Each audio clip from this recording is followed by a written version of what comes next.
নির্জন সমুদ্র সৈকতের ধারে যোধপুর থেকে কিছুটা দূরে একটি পুরনো মাটির ঘর ছিল। সেই ঘরে এক ১০০ বছরের বৃদ্ধ একা থাকত। সেই বৃদ্ধ, যার নাম আজ পর্যন্ত কেউ জানত না। আজও সে নিজের ঘরে একেবারে একা ছিল। রাতের গভীর নিস্তব্ধতা ছেয়েছিল চারদিকে। হঠাৎ দরজায় কড়া নাড়ার শব্দ হল। বৃদ্ধ বিছানা থেকে উঠল, তার চোখ খুলে গেল। সে নিজের মনেই বলল, এই সময়ে এই জনশূন্য জায়গায় আমার ঘরে কে আসতে পারে? আজ পর্যন্ত তো এখানে কেউ আসেনি। কিন্তু দরজায় শব্দ আরও জোরে হতে লাগল। বৃদ্ধ ধীরে ধীরে উঠে দরজার দিকে এগিয়ে গেল। যেমনই সে দরজা খুলল, বাইরের দৃশ্য দেখে সে অবাক হয়ে গেল। তার সামনে এক যুবতী ও রূপবতী মেয়ে দাঁড়িয়েছিল। তার নাম ছিল কবিতা। বৃদ্ধের নজর যেমনই কবিতার উপর পড়ল, সে এক অদ্ভুত আকর্ষণ অনুভব করল। সে শুধু তাকিয়েই রইল, চোখ ফেরাতে পারছিল না। বৃদ্ধ জিজ্ঞেস করল, তুমি কে? আর এই সময়ে এই জনশূন্য জায়গায় কি করছো? কবিতা জবাব দিল, আমি মুম্বাই যাচ্ছিলাম, কিন্তু রাস্তা ভুলে গেছি। আমাকে আপনার ঘরে এক রাত থাকতে দিন, সকাল হলেই চলে যাব। কবিতাকে দেখেই বৃদ্ধ খুশি হয়ে গেল। সে বলল, ভেতরে এসো। কবিতা ঘরের ভেতরে এলো। বৃদ্ধ তাকে একটা কোণ দেখিয়ে বলল, এখানেই শুয়ে পড়ো। কবিতা শুয়ে পড়ল এবং ঘুমিয়ে গেল। কিন্তু রাতের শেষ প্রহরে সে অনুভব করল যে কেউ তার পাশে দাঁড়িয়ে আছে। সে ধীরে ধীরে চোখ খুলতেই দেখল, বৃদ্ধ সেখানে দাঁড়িয়ে আছে। সে তাকে অদ্ভুত নজরে তাকিয়ে দেখছে। কবিতা ঘাবড়ে গিয়ে উঠে বসল এবং বলল, কি হয়েছে? আপনি এখানে কি করছেন? বৃদ্ধ বলল, কিছু না, তোমার হয়তো ঠান্ডা লাগছে। আমি তোমাকে কম্বল দিতে এসেছি। কবিতা কম্বল নিয়ে নিল এবং গায়ে দিয়ে আবার শুয়ে পড়ল। কিন্তু সে শুয়ে পড়ার পরও বৃদ্ধ সেখানেই দাঁড়িয়ে রইল। তার চোখে এক অদ্ভুত কামনা ফুটে উঠছিল। সে শুধু কবিতার দিকে তাকিয়ে রইল। সকাল হয়ে গিয়েছিল। কবিতা ধন্যবাদ জানিয়ে ঘর থেকে বের হতে লাগল। তখনই বৃদ্ধ বলল, কোথায় যাবে? তুমি এক যুবতী মেয়ে। মুম্বাই এখান থেকে অনেক দূরে। বৃদ্ধ কাছে এলো। সে কবিতার হাত ধরে ফেলল এবং বলল, আজকের রাতটা থেকে যাও, মাত্র একটা রাতেরই তো ব্যাপার। কবিতা রেগে গিয়ে হাত ছাড়িয়ে নিল এবং বলল, এর মানে কি? বৃদ্ধ বলল, তারপর আমি তোমার যাওয়ার ব্যবস্থা করে দেব। তার চোখে সেই অদ্ভুত নজর ছিল, যেন সে কোনো চাল চালছে। বৃদ্ধের কথা শুনে কবিতা থাকার জন্য রাজি হয়ে গেল।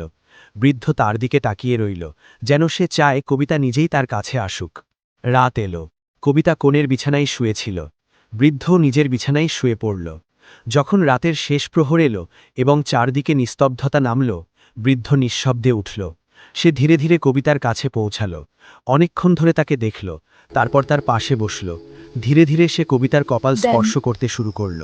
হঠাৎ কবিতার চোখ খুলে গেল। সে তাড়াতাড়ি উঠে বসল এবং বলল, কি হয়েছে? আপনি এখানে কি করছেন? বৃদ্ধ তার চোখের দিকে তাকিয়ে রইল, যেন কোনো স্বপ্নে হারিয়ে গেছে। তারপর বলল, আমি তোমাকে বালিশ দিতে এসেছি। তুমি বালিশ ছাড়া শুয়ে আছো, ঘাড়ে ব্যথা হবে। এই নাও বালিশ। কবিতা বালিশ নিল এবং রেগে গিয়ে বলল, এখন এখান থেকে যান। বৃদ্ধ আবার নিজের বিছানায় চলে গেল। রাতে সে নিজের মনেই কথা বলতে লাগল, কবিতা সকালে চলে যাবে, আজই আমার শেষ সুযোগ ছিল। না, কিন্তু আমি তাকে এভাবে যেতে দেব না। কোনো না কোনো চাল অবশ্যই চালব। আমাকে কাল তাকে যে কোনোভাবে আটকাতে হবে। এই সব চিন্তায় ডুবে বৃদ্ধ অবশেষে ঘুমিয়ে পড়ল। সকাল হয়ে গেল। কবিতা উঠে বৃদ্ধের কাছে এলো এবং বলল, যদি আমার যাওয়ার ব্যবস্থা হয়ে থাকে তবে আমাকে বিদায় দিন। বলুন, আপনি কি ব্যবস্থা করেছেন? বৃদ্ধ কিছুক্ষণ তার দিকে তাকিয়ে রইল। তারপর ধীরে ধীরে বলল, না, আজ তুমি এখান থেকে যেতে পারবে না। বৃদ্ধের কথা শুনে কবিতা অবাক হয়ে গেল। সে জিজ্ঞেস করল, কেন? আমি আজ কেন যেতে পারবো না? বৃদ্ধ বলল, তোমাকে আরও এক রাত থাকতে হবে। কবিতা অবাক হয়ে তার দিকে তাকালো এবং বলল, কেন, কি ব্যাপার? সব তো ঠিক আছে, আমি কেন থামব? বৃদ্ধ নিচু স্বরে বলল, এখনও তোমার যাওয়ার কোনো ব্যবস্থা হয়নি। আমার আশা আছে যে কাল একদল যাত্রী এখান দিয়ে মুম্বাইয়ের দিকে যাবে। কবিতা যখন কাফেলার কথা শুনল, সে কিছুটা স্বস্তি পেল। সে ভাবল, ঠিক আছে, কাল আমি কাফেলার সাথেই চলে যাব, আজ রাতটা এখানেই থাকব। এটা শুনে বৃদ্ধ খুব খুশি হল। সে মনে মনে বলল, আমি আরও একটা রাত পেয়ে গেলাম। বৃদ্ধ সারাদিন দূর থেকে কবিতাকে দেখতে লাগল। তার চোখ এখন আরও গভীর হয়ে উঠেছে। রাত ঘনিয়ে আসছিল। কবিতা বিছানায় গেল। বৃদ্ধও নিজের বিছানায় গেল। কিন্তু তার মন ছিল অস্থির। সে শুয়ে থাকলেও তার নজর ছাদের দিকে ছিল না, বরং ঘরের কোণে ঘুমিয়ে থাকা কবিতার দিকে ছিল। সে জোরে জোরে শ্বাস নিচ্ছিল, তার হৃদয়ে এক অদ্ভুত কম্পন ছিল।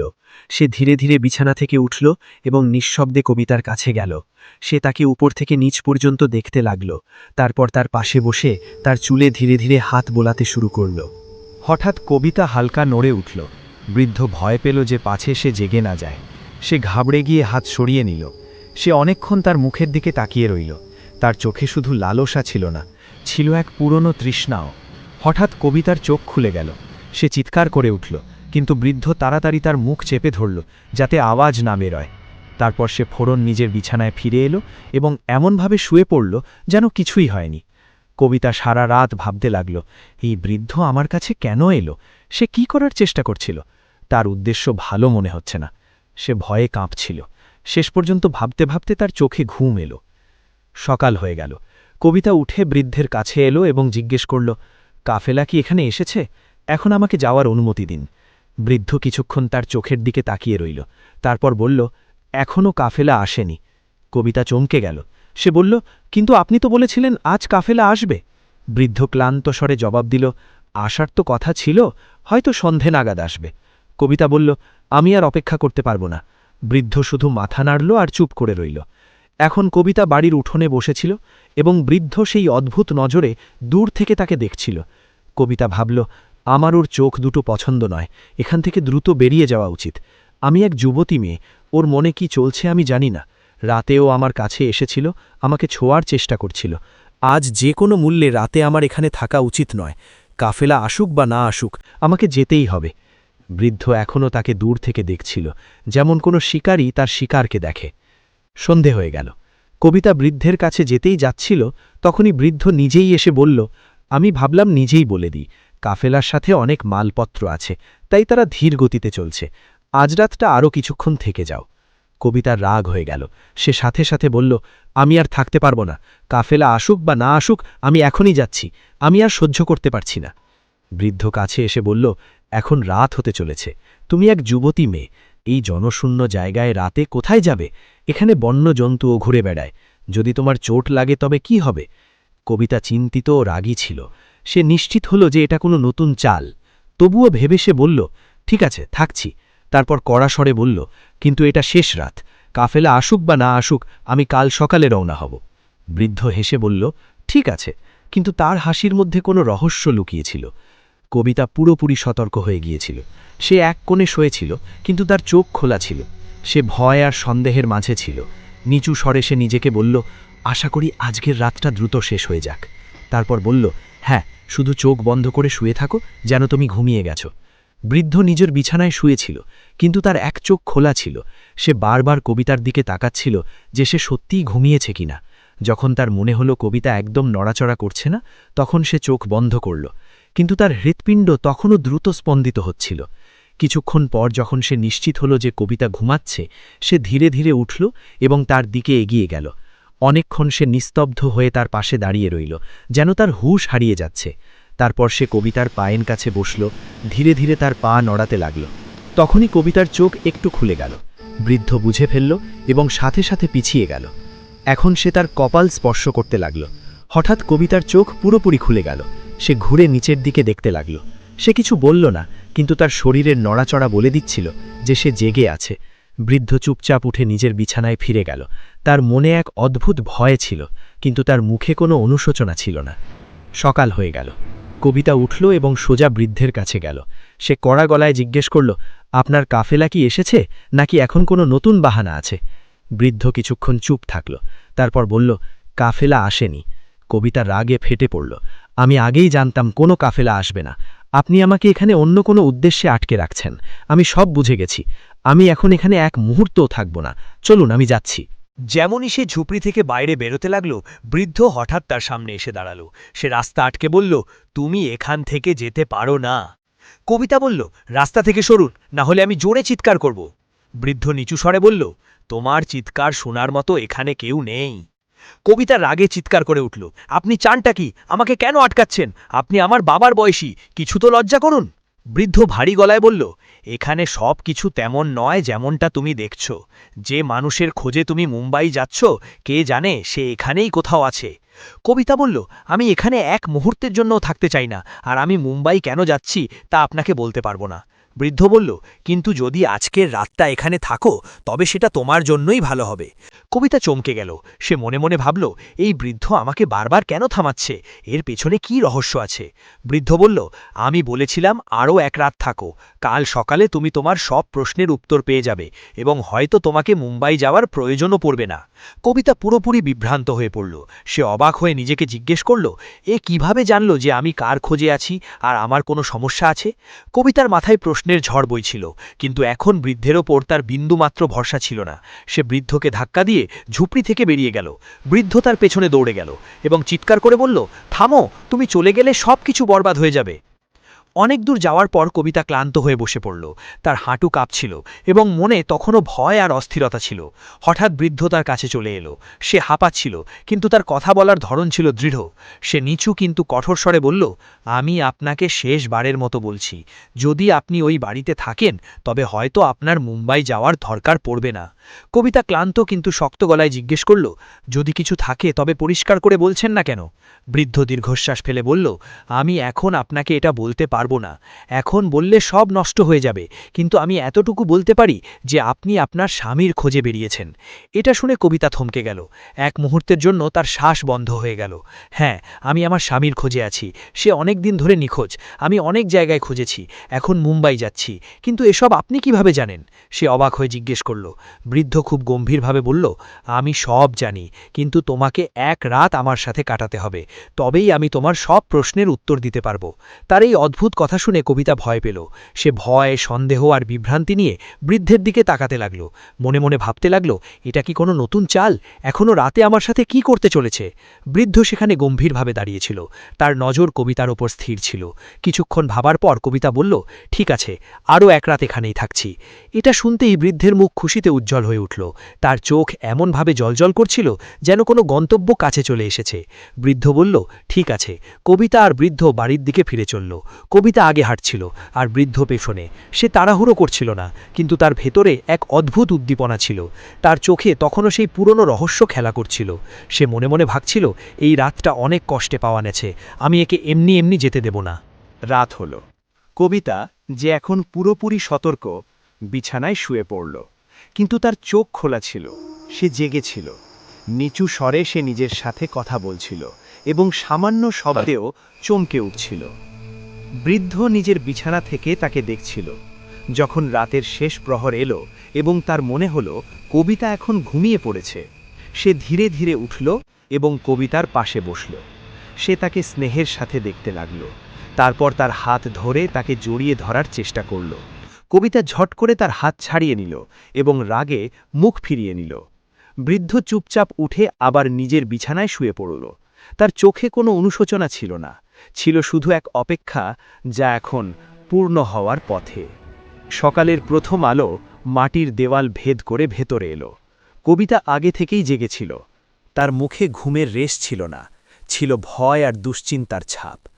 এইবার কোনো কথা না বলে, বৃদ্ধকে কিছু না জিজ্ঞেস করেই সে সেখান থেকে বেরিয়ে যাওয়ার সিদ্ধান্ত নিল। যেমনই সে ঝুপড়ির বাইরে যেতে লাগল, তার নজর কোণে বসে থাকা এক ব্যক্তির ওপর পড়ল।